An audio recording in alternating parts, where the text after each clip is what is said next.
Bismillahirrahmanirrahim. Assalamualaikum warahmatullahi wabarakatuh.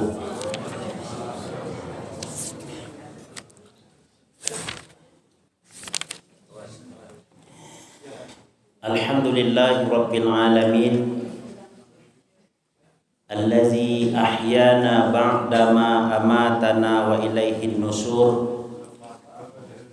Asyhadu an la ilaha illallah wahdahu la syarikalah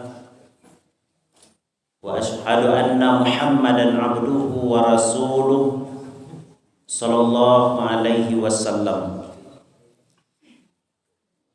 Asbahna wa asbahal mulku lillahi walhamdulillah, la ilaha illa huwa ilaihin nusur. Asbahna ala fitratil Islam wa kalimatil ikhlas wa ala dini nabiyyina Muhammadin sallallahu alaihi wasallam wa ala millati abina Ibrahim hanifa wa ma kana minal musyrikin. Subhanaka la ilma lana illa ma 'allamtana innaka antal alimul hakim. Rabbi shrah li sadri wa yassir li amri wahlul 'uqdatam min lisani yafqahu qawli. Qala Allah Ta'ala fi kitabihil karim, a'udzu billahi minasy syaithanir rajim. Bismillahirrahmanirrahim. Innamal mu'minuna ikhwatum fa aslihu baina akhawaykum wattaqullaha la'allakum turhamun. Shadaqallahul azim. Ma'asyiral muslimin, bapak-bapak, ibu-ibu, jamaah salat subuh rahimani wa rahimakumullah. Setinggi puji sedalam syukur senantiasa kita haturkan kehadirat Allah Subhanahu wa taala yang masih mencurahkan kepada kita begitu banyak kenikmatan dalam hidup ini. Nikmat demi nikmat yang telah diberikan oleh Allah tidak akan mampu bagi kita untuk menghitungnya. Walaupun kita pergunakan pepohonan sebagai pena untuk mencatat setiap nikmat yang telah diberikan oleh Allah.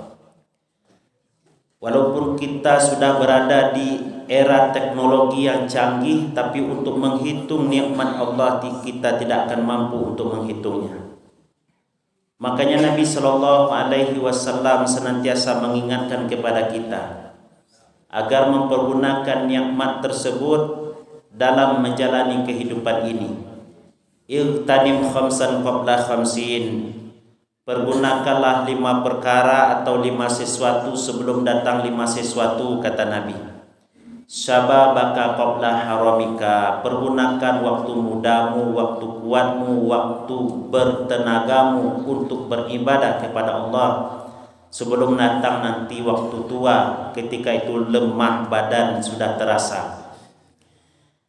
Wasihhataka qabla saqamika. Pergunakan, kata Nabi, waktu sehat, datang ke masjid, mendengarkan pengajian, mempergunakan nikmat yang diberikan oleh Allah untuk ibadah sebelum ada masanya nanti datang sakit, dan tentu ibadah kita tidak seperti orang sehat.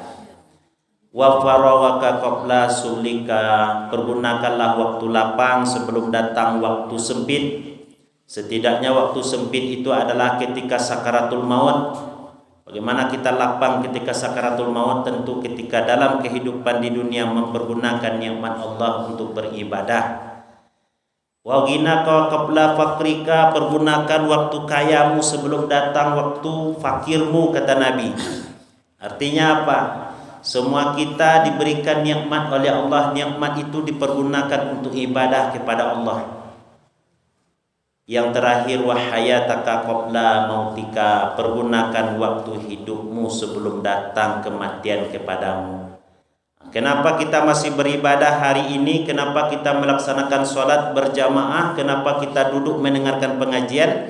Karena kita masih diberikan oleh Allah kehidupan. Kehidupan yang dilandasi dengan keimanan kepada Allah.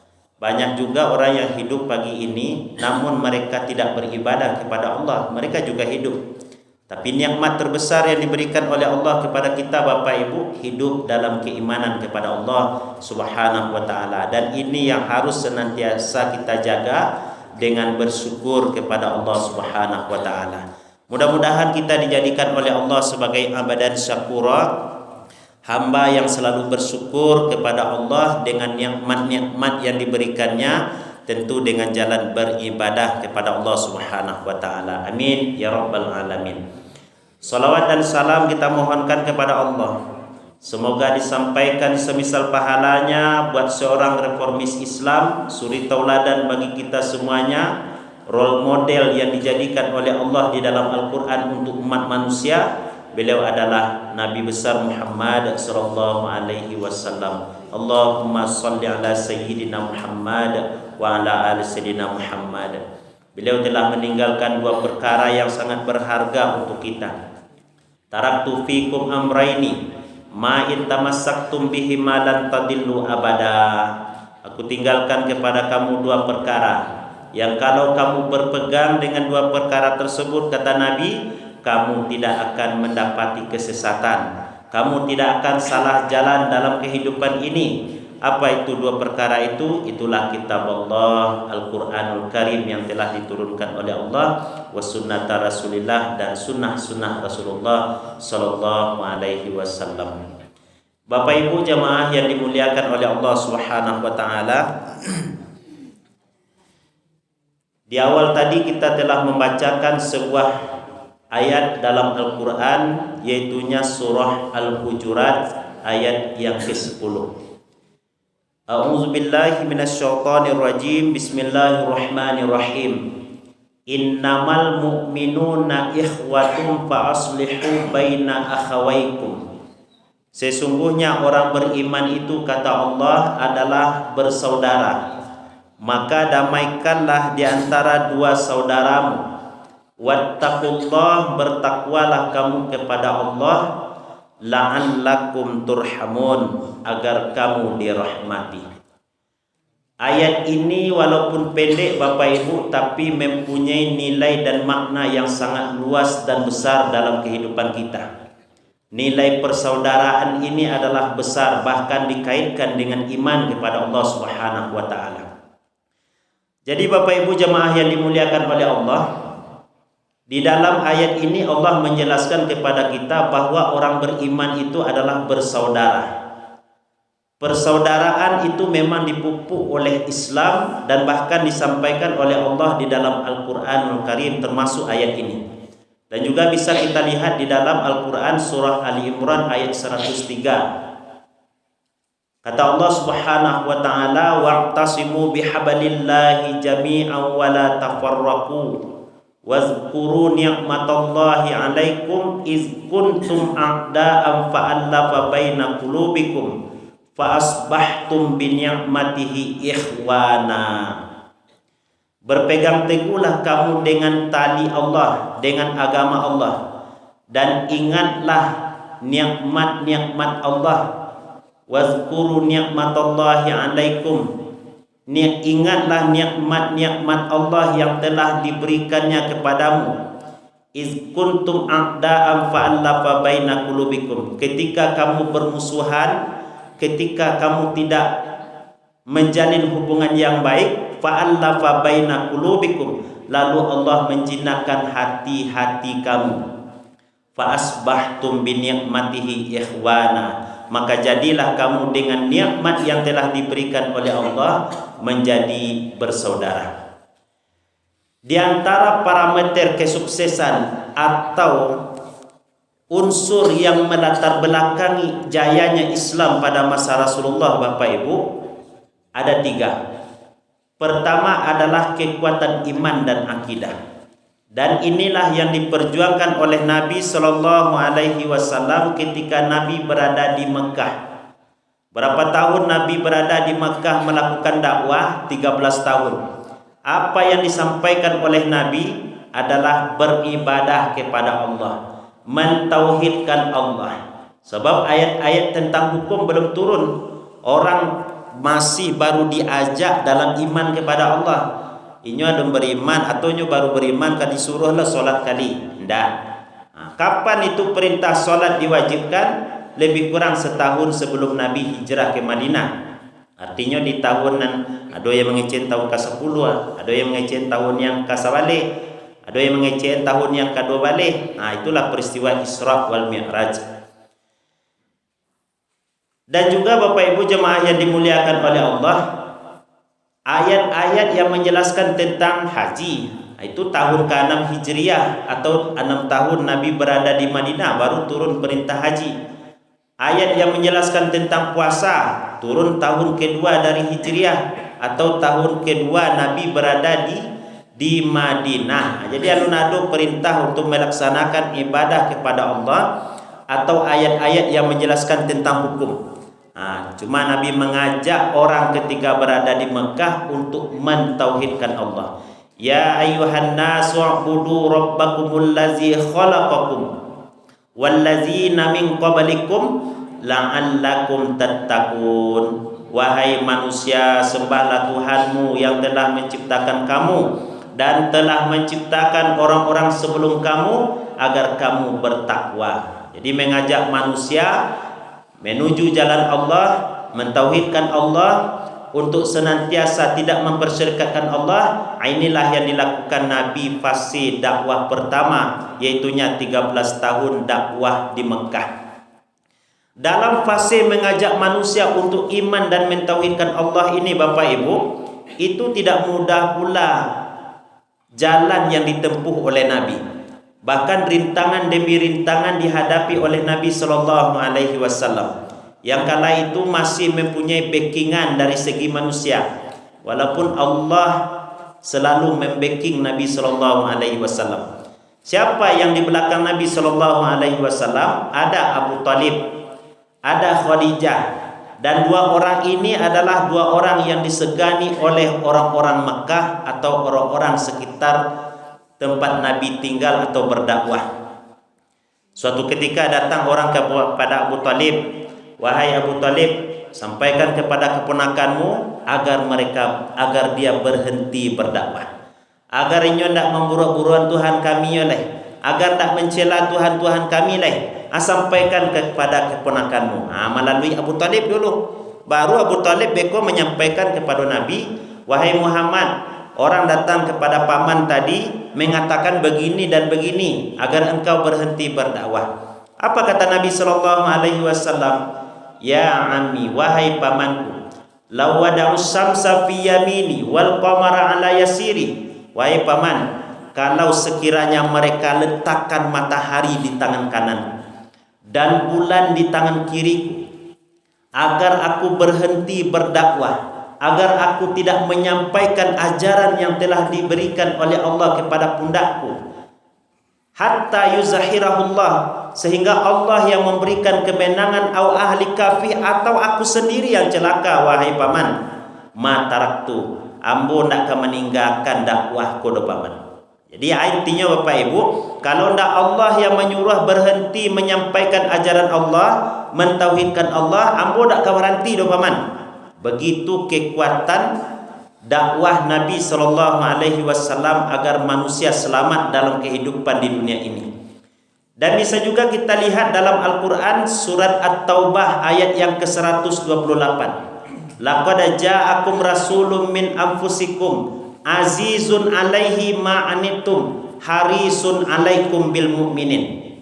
Bagaimana Nabi SAW itu Bapak Ibu menjadi contoh bagi manusia untuk senantiasa harisun alaikum bil mu'minin. Nabi itu ingin orang lain itu beriman kepada Allah. Jadi kalau awak mendapat nikmat, kalau awak selamat, jangan gitu saja, bawa puluh orang lain untuk selamat. Dan itulah yang dilakukan oleh Nabi ketika berdakwah di Mekah. Nabi tidak ingin umatnya atau manusia masuk ke dalam neraka Allah. Maka tugas Nabi adalah basyirau wa nazira, memberi kabar berita gembira dengan melakukan amalan soleh, ketaatan kepada Allah, mentauhidkan Allah, nanti tempatnya surga. Wa nazira, tugas Nabi memperingatkan orang-orang agar senantiasa jangan melakukan keburukan.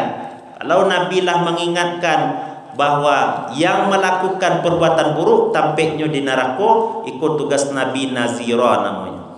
Bapak Ibu jemaah yang dimuliakan oleh Allah, ini kekuatan Islam yang pertama adalah kekuatan iman dan akidah. Sehingga apapun yang terjadi kalau berkaitan dengan iman, sami'na wa ata'na. Kami dengar, kami patuhi. Apapun yang dilakukan oleh Nabi sallallahu alaihi wasallam tidak luput dari hal yang mendatangkan ibadah kepada Allah yang disampaikan kepada sahabat. Yang kedua, kekuatan atau unsur kenapa Islam itu bisa jaya pada masa Nabi sallallahu alaihi wasallam adalah kekuatan ukhuwah. Maka Dr. Said Sabiq dalam salah satu bukunya menjelaskan bahwa ada 6 kekuatan muslim itu dalam kehidupan ini. Salah satu yang 6 itu Bapak Ibu adalah kekuatan ukhuwah, kekuatan persaudaraan. Kalau kekuatan mulai dibina, insya Allah aman kehidupan. Tapi kalau kekuatan ukhuwah tidak dibina, maka akan hancur suatu tempat, suatu masyarakat. Kenapa demikian? Karena mereka saling perang dingin. Walaupun tidak perang fisik, perang dingin, hati tidak baik, persaudaraan dengan orang lain tidak terjalin, maka ini adalah titik kehancuran. Maka Nabi menitik beratkan bahwa kekuatan Islam itu terletak dalam ukhuwah. Maka ketika Nabi melakukan hijrah dari Mekah ke Madinah bersama dengan sahabat yang disebut dengan Muhajirin, sampai di Madinah beko disambut oleh orang Ansor namanya. Orang Muhajirin dan orang Ansor lebih kurang 90 orang itu dipersaudarakan oleh Nabi sallallahu alaihi wasallam. Separuh orang Muhajirin, separuh orang Ansor. Termasuk yang dipersaudarakan oleh Nabi ketika itu ada namanya Abdurrahman bin Auf. Abdurrahman bin Auf dipersaudarakan dengan Sa'ad bin Rabi'. Sa'ad bin Rabi'. Kata Sa'ad bin Rabi', saya mempunyai kebun yang luas. Ambil engkau separuh, untuk aku separuh. Saya mempunyai istri 2. Ada bu? Dah, cik untuk engkau, cik untuk ambo. Dah, setelah ambo caraikan. Begitu kekuatan persaudaraan mereka. Siapa yang mengajarkan? Rasulullah. Jadi Rasulullah mengajarkan agar kita menjalin hubungan yang baik dengan orang lain, dan inilah kekuatan ukhuwah namanya. Maka ukhuwah itu kalau kita bahasakan ada 4. Pertama ada ukhuwah fiddin, saudara dalam agama. Itulah saudara yang dibangun atas dasar azas keimanan kepada Allah, dan ini persaudaraan yang tinggi. Nah, bapak ibu selama pun tak kenal jombo, kinilah nampak ambo risiko. Awak ku ada risiko kini ku awak saling kenal, aku awak bersaudara. Dah, tidak dihubungkan dengan nasab, tidak dihubungkan dengan keturunan, tapi kita dihubungkan dengan iman kepada Allah Subhanahu wa ta'ala. Kata Ibnu Katsir, hubungan ukhuwah yang dilandaskan iman kepada Allah, inilah hubungan ukhuwah yang tertinggi. Yang kedua, ada ukhuwah itu insaniyah, sesama manusia. Tak kenal lagi orang tu. Dah, orang Indonesia tibunya di Amerika sinan, walaupun nyo berinteraksi dengan orang-orang yang di luar agama Islam, tapi deknyo sesama manusia, lain orang yo nyo, dah, itu nyo saudara yo. Dah. Makanya kalau pidato Bapak Presiden itu saudara-saudaraku sebangsa dan setanah air. Tengok dia itu dah bu. Nah, wadangan sesekali pidato presiden tu. Dah, saudara-saudaraku sebangsa dan setanah air. Sebangsa dan setanah air di dalam itu ada Islam, ada Katolik, ada Protestan, ada Hindu, ada Buddha, ada Konghucu. Dah, tapi saudara kecil Pak Presiden. Padahal Pak Presiden agamanya adalah Islam, pemohonnya kan? Dah, agamanya Islam. Dah, tapi diajak dibawa semuanya adalah saudara. Ya bu. Dah, semuanya adalah saudara. Apa kemudian itu? Ikut namanya sesama manusia. Ada nasabiah keturunan. Awak dia kakak tu saudara yo namanya. Makanya ada pernah terjadi dulu pada masa Nabi Ibrahim. Nabi Ibrahim sampai di Mesir. Sudah tu beko kalau wasua yo rajo beko tu engkau mangbuat saja ya. Kecil saudara yang boleh. Kecil Nabi Ibrahim ke Sarah. Nabi Ibrahim pai ke Mesir dalam rangka berdakwah. Rajonyo zalim ketika itu sukunya ke bini orang. Kalau dikecem bini beko Biaknya. Sudah itu siapa kau? Kecil rajo kasara. Dan akan Nabi Ibrahim, inna hazihi ukhti, ikut saudara ambo ko. Ya bu, nah ikut saudara ambo, ndak dikecen ko istri ambo dong. Dah, tapi ikut saudara ambo. Tapi walaupun dikecen saudara, dek rajo ko camu nah dia ambil na ya bu. Dah, tapi Allah melindungi. Dah, Allah melindungi. Tak sampai dipegang, tak sampai maksud buruk rajo kepada Sarah, karena Allah melindungi Sarah. Bapak Ibu jemaah yang dimuliakan oleh Allah, inilah yang disebut dengan persaudaraan. Jadi ada persaudaraan itu yang sama agama, sama keturunan, sama manusia. Itu saudara namanya. Jadi kalau persaudaraan yang dibangun ketiga-tiganya ada dewa. Awak baru sana inyo sama-sama Islam, inyo sama-sama keturunan lo ya awak. Aku persaudaraan yang paling kuat Bapak Ibu. Makanya dalam hakul jarah, hak bertetangga itu Bapak Ibu, ada 3 hak bertetangga. Ada tetanggaku yang dapat 3 hak, ada yang dapat 2 hak, ada yang dapat 1 hak. Setiap tetangga itu siasa tetangga awak ada hak bertetangga inyo. Pertama ada tetanggaku yang sama agama ya awak. Sudah tunyo dun sana Jawa, sudah tunyo tetangga Jawa. 3 haknya yang harus wak muliakannya. Ya bu, dun sana awak yo seagama yo, sudah itu karib kerabat wak yo lo yo. Ada tetanggaku yang mempunyai 2 hak. Dak tahu dari masa usulnya dah, tiba-tibanya membeli rumah dekat rumah awak. Itu contohnya bu. Bertetangga no Jawa atau mengontrak dekat rumah awak umpamanya. Inyo sama dalam hal agama Islam sama Islam. Sudah tu ada hak bertetangga 2. Ya bu. Walaupun inyo ndak sama mak ya paknya ya wak. Ada hak bertetangga. Ada hak satu hak bertetangga saja. Agama beda ya wak. Sudah itu inyo ndak lurus sana wanta dari masa usulna ndak yaleh dewa dah. Sudah itu tapi nyo rumahnya dake ya itu ada hak bertetangga dan mesti wak muliakannya. Itu Islam mengatur Bapak Ibu tentang persaudaraan. Saking pentingnya persaudaraan maka awak dilarang untuk bermusuh-musuhan. Nabi mengatakan la yu'minu, dak sempurna iman salah seorang kamu hatta yuhibba li akhihi ma yuhibbu li nafsi, sehingga dia mencintai apa yang dicintai untuk dirinya sendiri. Dia mencintai saudaranya sebagaimana dia mencintai dirinya sendiri. Dalam hadis lain disebutkan oleh Nabi, al-mu'minu lil mu'minin kal bunyan. Orang mukmin dengan orang mukmin yang lain itu seperti sebuah bangunan. Yasuddu ba'duhu ba'dan, yang satu menguatkan yang lain. Ya bu, tiang konyo dak pernah berbangga kaloteng doh atau kato doh. Coba ndak do den kecil. Tiang ko buah cetonggak ko. Kalian jatuh ke bawah. Kecil atau bisa lo nya berbangga. Coba ndak do den bojan bepani kalian di bawah tu. Ya bu, lantai pun pondasi pun model itu. Kalau ndak do den labi kalian sadono ko. Ambruk kalian ke bawah sadono ko. Tapi mereka ndak ada saling berbangga. Mereka ndak ada saling berbangga. Begitu ndaknya persaudaraan. Jadi antara di saudara kita taraso di saudara kita kini ko itu taraso lo dewa Bapak Ibu. Saudara kita ditimpa musibah umpamanya. Ada sebagian yang mencemeh, yang menggalaan, itu dia azab Allah turun ke situ dosanya kan.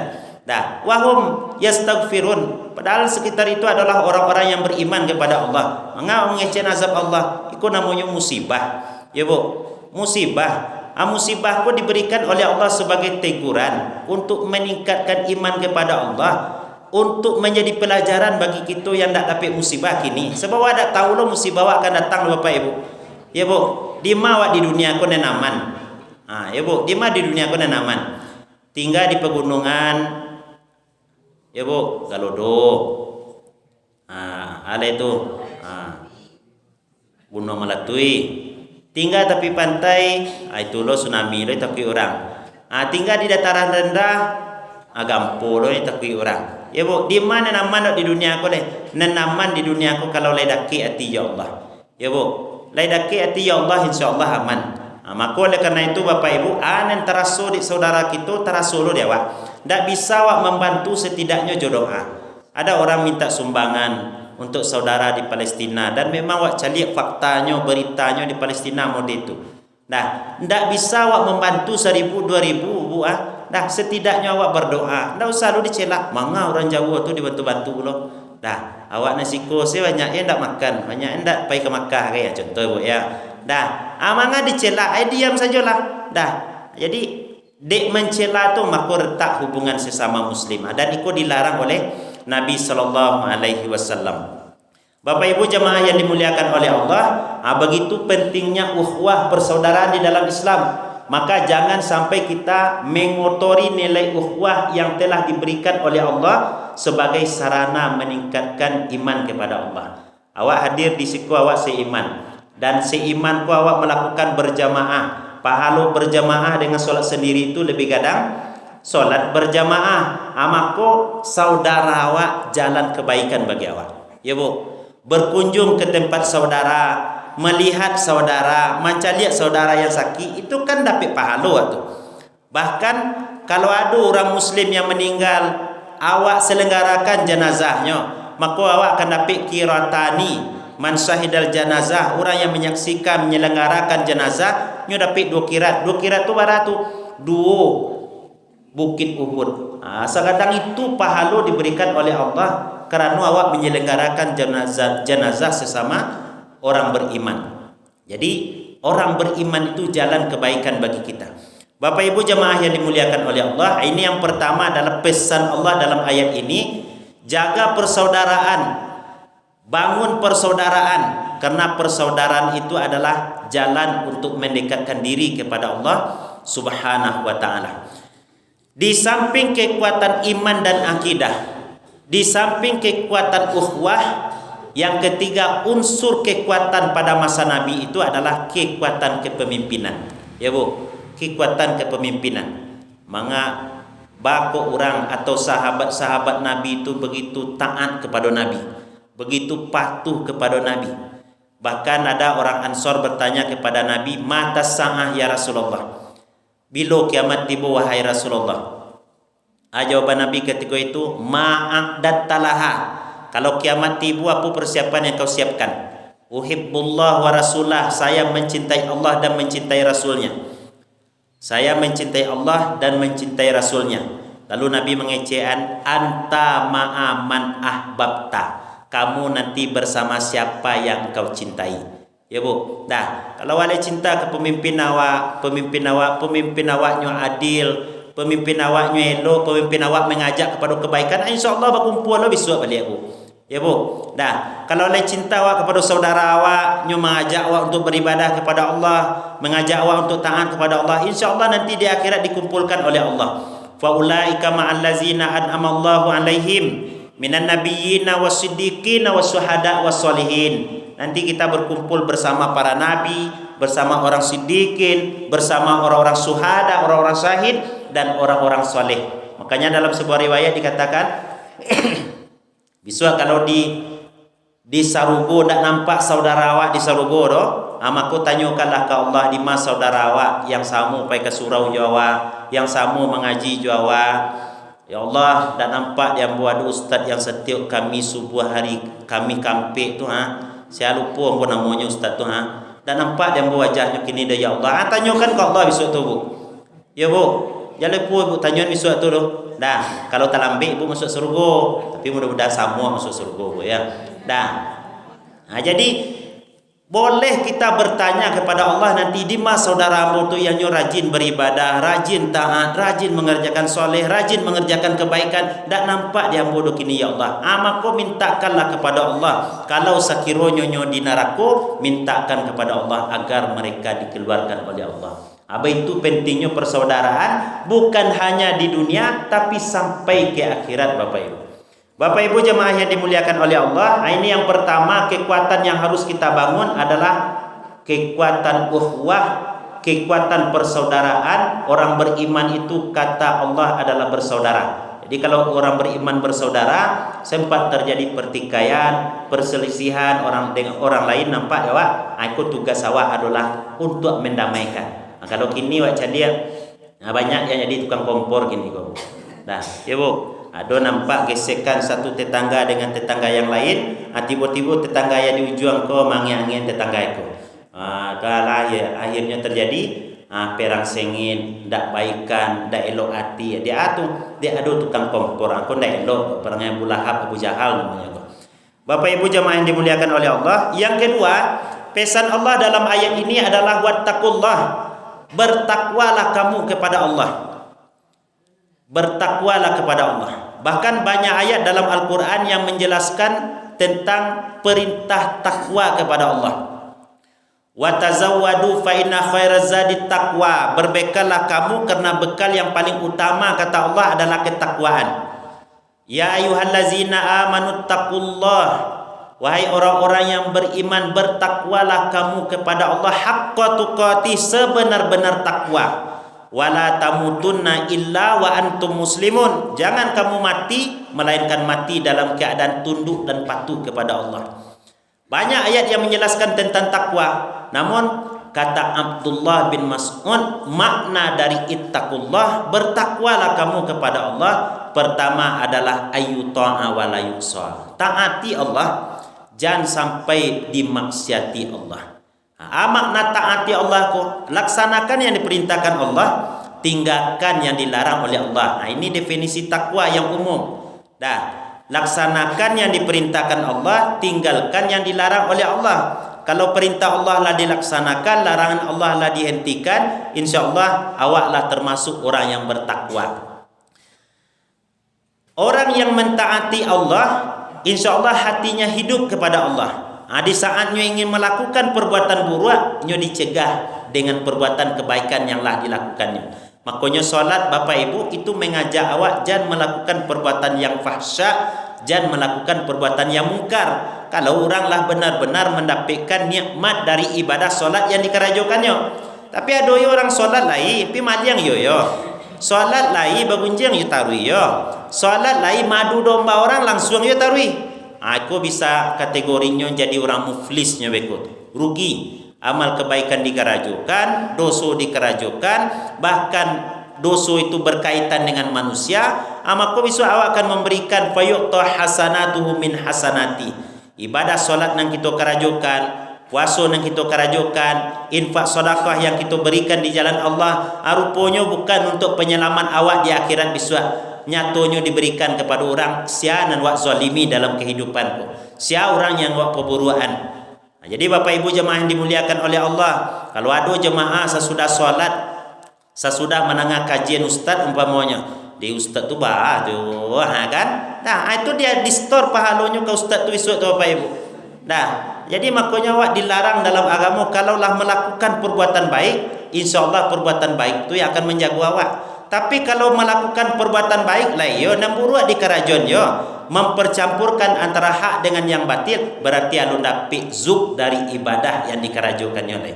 Alun dapik raso dalam ibadah yang dilakukannya. Tapi kalau orang dapik raso Bapak Ibu, katikonyo ado niat namburu astagfirullah. Katiko kaki salah melangkah astagfirullah. Katiko tangan salah menyambung astagfirullah. Katiko lisan salah berucap umpamanya astagfirullah. Ingi Allah tak jadi dikerajokan.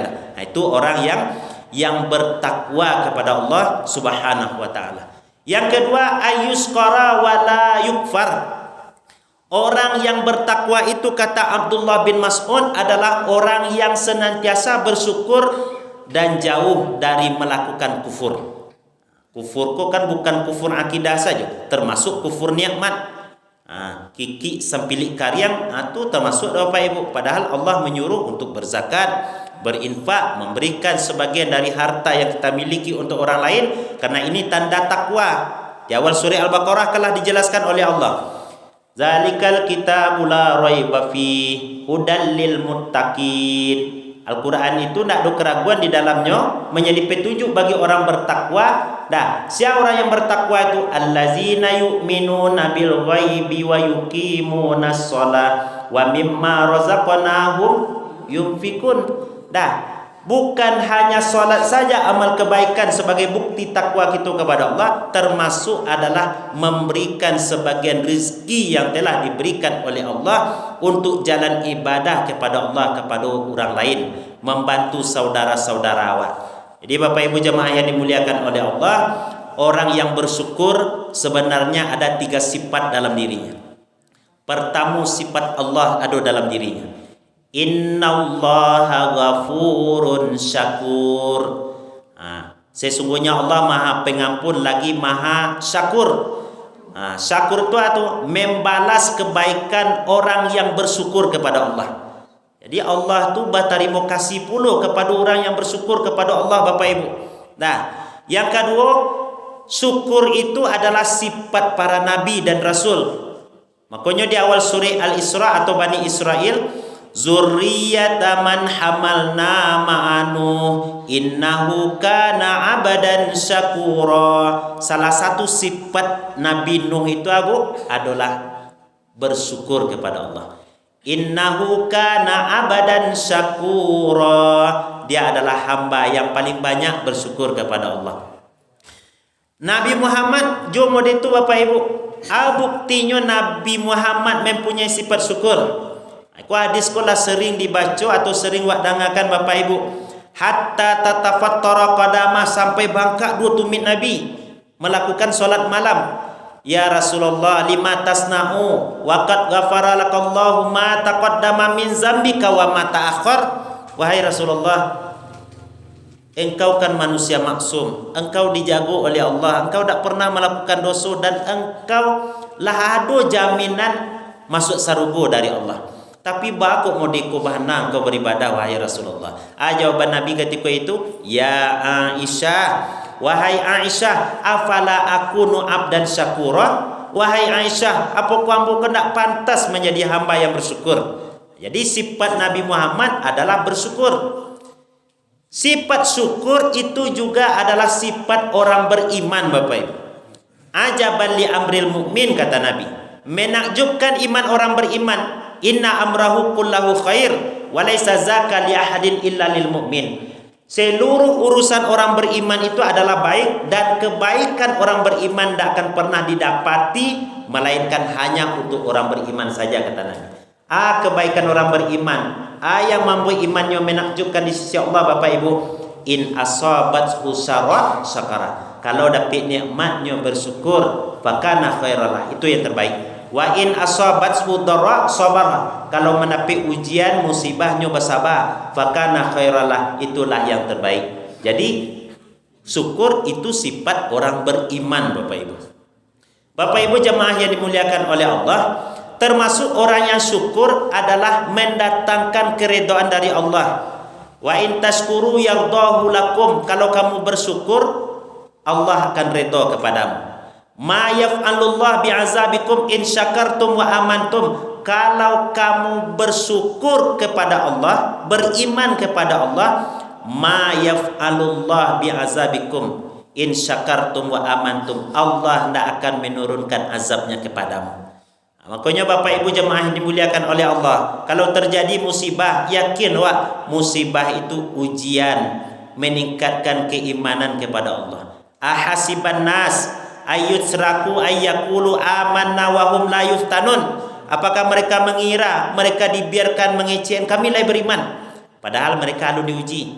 Bawakan ayat kelas Bapak Ibu kalau tidak ada ujian. Dan setiap awak dalam kehidupanku berbeda-beda ujian awak. Ya Bu, ada orang yang diberi ujian oleh Allah, haratu banyak, kayu, awak soleh, tapi lah lama berumah tangga lu dapat anak. Itu kan ujiannya nama itu. Ada orang yang dia banyak anak oleh Allah, tapi secara materi ujiannya itu pitih payah, untuk makan payah maganya, untuk sekolah anak payah, itu kan ujiannya itu.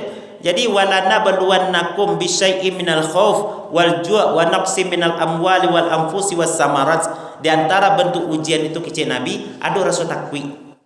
Rasa takwi, ada lapar, ada kekurangan harta, ada kekurangan jiwa, kematian, meninggal saudara awak, meninggal dosa awak, meninggal karib kerabat awak, itu kan musibah di awak tu.